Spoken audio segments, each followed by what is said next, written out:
Assalamualaikum. I am Noreen Khanam. How are you, dear students and viewers? Hope all of you are fine with grace of Allah Almighty. Our today's topic about guidance versus counseling. Before starting off our today's topic, I want to share a quote of Albert Einstein, who said that a person who never made mistakes never tried anything new. यानी जो इस इंसान ने कोई mistake नहीं की, उसने कोई भी चीज़ नहीं ट्राई नहीं की. It is said that helping one person might not change the whole world but it can change the world for one person. ये कहा जाता है कि किसी एक इंसान की मदद करने से पूरी दुनिया नहीं बदल सकती, लेकिन उस इंसान जिसकी मदद की जाए उसकी दुनिया ज़रूर बदल सकती है. So counseling is very much importance in field of education, in respect of student career, in respect of student life, and now we are going to discuss what is difference between guidance and counseling. There is slight difference between guidance and counseling. Guidance means it refers to an advice or relevant piece of information provided by a superior to resolve a problem or overcome from difficulty. यानी guidance जो है एक ऐसी advice है जो एक superior देता है अपने सबऑर्डिनेट को, अपने किसी कुलीग को और अपने किसी स्टूडेंट को. कोई भी सुपीरियर दे सकता है टू रिजॉल्व अ प्रॉब्लम, कि कोई प्रॉब्लम को रिजॉल्व किया जाए और उसे किसी डिफ़िकल्टी से निकाला जाए. So this is called the guidance. And counselling refers to a professional advice given by counselor to an individual to help him or to overcome from the personal or psychological problem. यानी counseling जो है वो एक professional advice है and it is given by the professional counselor. ये professional advice के तौर पे जानी जाती है और इसे प्रोफेशनल काउंसलर ही देता है कि उसके प्रॉब्लम जो उसका पर्सनल या साइकोलॉजिकल प्रॉब्लम है उसको रिमूव किया जाए और उसे उस डिफ़िकल्टी से निकाला जाए. Always remember there are many roles of the teacher. We already discussed what are the role. A teacher is an examiner, teacher is an admin officer, teacher is a record keeper, teacher is a facilitator, teacher is a coach, and in the same time teacher is a counselor. अगर एक teacher को हम देखते हैं कि अगर teacher के पास record keeping भी है थ्रू आउट द ईयर और वो बच्चों को समझता भी है, उसके बिहेवियर को भी जानता है, उसकी कारकर्दगी को भी जानता है, तो वो एट द सेम टाइम वो काउंसलर भी है. वो एक स्टूडेंट को काउंसल करेगा, एज अ प्रोफेशनल एडवाइस देगा टू ओवरकम हिज डिफ़िकल्टी और उसकी जो प्रॉब्लम्स है पर्सनल और साइकोलॉजिकल प्रॉब्लम उसको रिमूव करने की कोशिश करेगा. अब काउंसलर की कैरेक्टरिस्टिक्स क्या होनी चाहिए? What will be the characteristics of a good counsellor? और जो गाइडेंस और काउंसलिंग के लिए अच्छी कैरेक्टरिस्टिक्स क्या होनी चाहिए? First of all, a counsellor should be kind and caring. Counsellor kind और केयरिंग होता है. Counsellor should be positive. Counsellor should be empathic. Counsellor should be trustworthy, यानी जिस पर ट्रस्ट किया जाए. आपका कोई भी स्टूडेंट किसी भी ऐसे टीचर को अपनी बात नहीं बताएगा कि उसके दिल के अंदर क्या है या वो पढ़ाई में क्यों वीक है, उसे कोई पर्सनल प्रॉब्लम है, वो उस टाइम तक नहीं डिस्कस करेगा जब तक उस पर ट्रस्ट नहीं करेगा. तो counsellor should be trustworthy and counsellor should have some kind of information, यानी कुछ इन्फॉर्मेशन होगी उस स्टूडेंट के मतलब या उस पर्सन के मतलब, तब काउंसलर जो है वो अच्छा उसके लिए काउंसलिंग यानी उसके लिए अच्छी काउंसलिंग कर सकता है.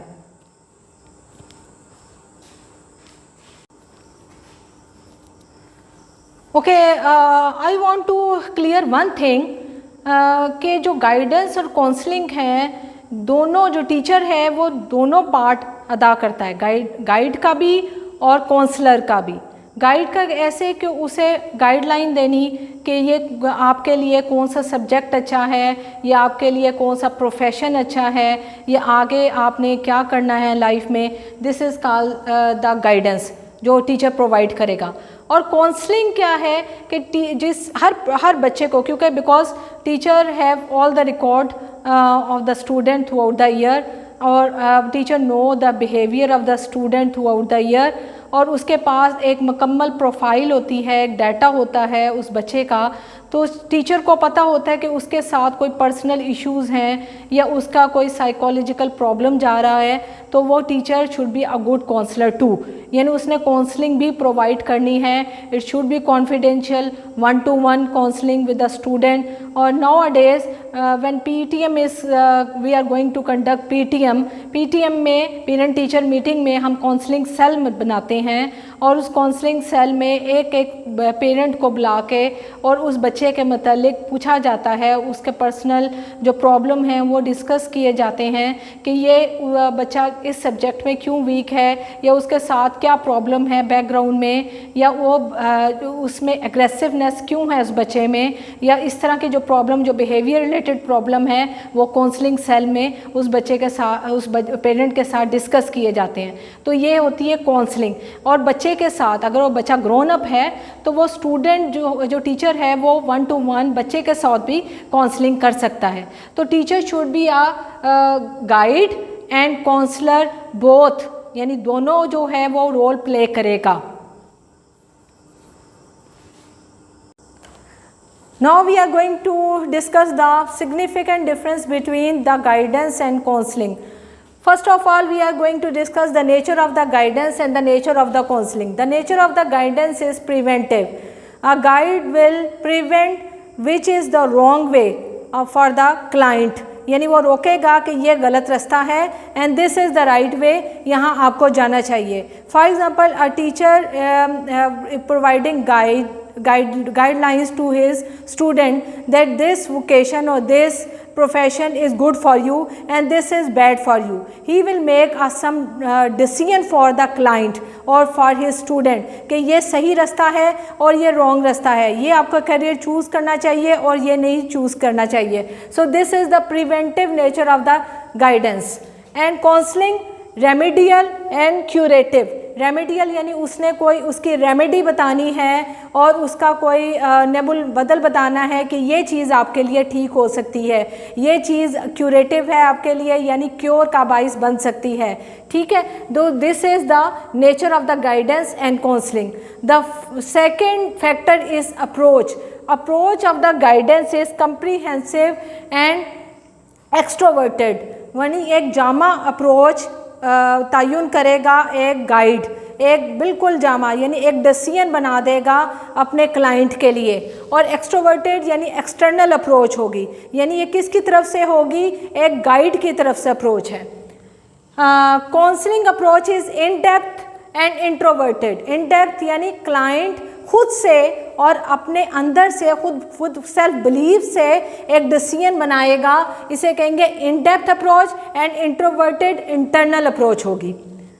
Third one is what it does, यानी करता क्या है, गाइडेंस क्या करता है और काउंसलिंग क्या करता है। What it does, it assist the person in choosing the best alternative. Guidance का क्या मतलब है कि गाइड क्या प्रोवाइड करेगा, एक असिस्टेंस प्रोवाइड करेगा कि उसका क्लाइंट एक अल्टरनेटिव, बेस्ट अल्टरनेटिव को चूज़ कर ले। काउंसलिंग में it tends to change the perspective to help him to get the solution by himself और हरसेल्फ, यानी काउंसलिंग में एक्सपर्ट क्या करेगा कि उसकी जो पर्सपेक्टिव है उसकी सोच बदल दे और वो खुद से फैसला करे क्लाइंट कि उसके लिए क्या बेहतर है और क्या बेहतर नहीं है। Deal with guidance, deal with education and career related issues, यानी ज़्यादातर गाइडेंस कहाँ दी जाती है, एजुकेशन पर्सपेक्टिव में, और जो टीचर है वो गाइडलाइंस देता है, टीचर इज़ अ गाइड। और करियर रिलेटेड यानी कि स्टूडेंट ने क्या चीज़ चूज़ करनी है, उसके करियर में आगे उसने मेडिकल में जाना है, इंजीनियरिंग में जाना है, या उसे क्या चीज़ चूज़ करने, कौन सा सब्जेक्ट चूज़ करना चाहिए, ये सारी चीज़ें गाइडेंस में आती हैं। और काउंसलिंग में पर्सनल है सोशियो साइकोलॉजिकल इश्यूज़, यानी इसमें क्या डील किया जाता है, यानी एक क्लाइंट का पर्सनल मैटर, यानी पर्सनल प्रॉब्लम्स, पर्सनल थिंग्स जो कि कॉन्फिडेंशियल होती है वो काउंसलर उसके साथ डील करेगा। और सोशियो साइकोलॉजिकल जो सोशल उस पर बर्डन आ रहा है या जो उसके लिए इरिटेबिलिटी का बाइस बन रहा है, तो उसको करने के लिए काउंसलिंग, यानी जो मेंटल इंस्टेबिलिटी है उसको काउंसल करने के लिए एक्सपर्ट एडवाइस करेगा। प्रोवाइडेड बाय, यानी गाइडेंस क्या है, किससे प्रोवाइड की जाती है, किसी भी सुपीरियर से, यानी कोई भी सुपीरियर या कोई भी जो उससे ऊपर है, जो इसके एक्सपीरियंस रखता है, वो गाइडलाइन प्रोवाइड कर देगा। जबकि counselling a person with high level of the skill और प्रोफेशनल ट्रेनिंग, यानी काउंसलर कौन से होते हैं, जिसने कोई प्रोफेशनल ट्रेनिंग ली होती है या कोई हाई लेवल स्किल होती है, या एक्सपर्ट काउंसलर भी इसे कहते हैं। प्राइवेसी, गाइड क्या होता, गाइडेंस के लिए ये हमेशा ऑफन और लेस प्राइवेट, यानी जो गाइडेंस दी जाती है ये इतनी प्राइवेट नहीं होती, यानी सबके सामने भी एक गाइड जो है वो गाइडेंस प्रोवाइड कर सकता है सबके सामने। जैसे एक स्टूडेंट को बताया जाता है कि ये आपके लिए सही करियर है या ये आपके लिए सही सब्जेक्ट है जो आपने चूज़ किया है, तो ये इसके लिए प्राइवेसी की ज़रूरत नहीं होती, there is no need to make it private. और जबकि काउंसलिंग के लिए इट इज़ हाई कॉन्फिडेंशियल, यानी काउंसलर क्या होता है, क्योंकि it involves the personal and socio psychological issues, तो इसे कॉन्फिडेंशियल भी रहना चाहिए, यानी हर इंसान के पर्सनल इश्यूज़ जो हैं वो हर एक के सामने डिस्कस नहीं होते, तो it should be a confidential. Mode of guidance is 1-to-1 और 1-to-many, यानी मोड क्या है, किस तरीके से गाइडेंस दी जा सकती है, गाइड कैसे दे सकता है 1-to-1, यानी आप एक स्टूडेंट को या एक जो है आपके जो आपसे सबऑर्डिनेट हैं आप 1-to-1 भी दे सकते हैं, या आप पूरी क्लास को भी गाइडेंस दे सकते हैं, या बहुत से लोगों को भी गाइडेंस दे सकते हैं। और काउंसलिंग जो है ऑलवेज 1-to-1 काउंसलिंग होती है, हर एक इंडिविजुअल की at a time 1-to-1 counselling होगी। डिसीजन मेकिंग, कौन डिसीजन करेगा गाइडेंस में हमेशा गाइड जो है वो डिसीजन मेकिंग करेगा क्लाइंट के लिए। और काउंसलिंग में बाय द क्लाइंट खुद कौन बताएगा कि मेरे लिए क्या है, by problem solving, problem solve करने के लिए हेल्प कौन करेगा, काउंसलर प्रॉब्लम उसके लिए सॉल्व करने हेल्प करेगा, लेकिन जो डिसीजन करेगा वो क्लाइंट करेगा।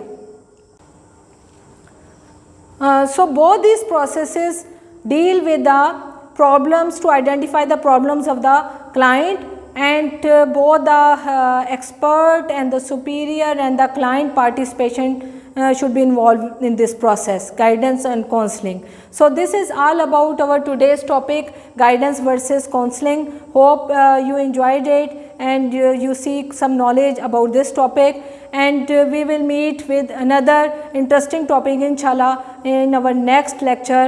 Always remember to subscribe and press the bell icon. Thank you very much. Take care of yourself and your loved ones.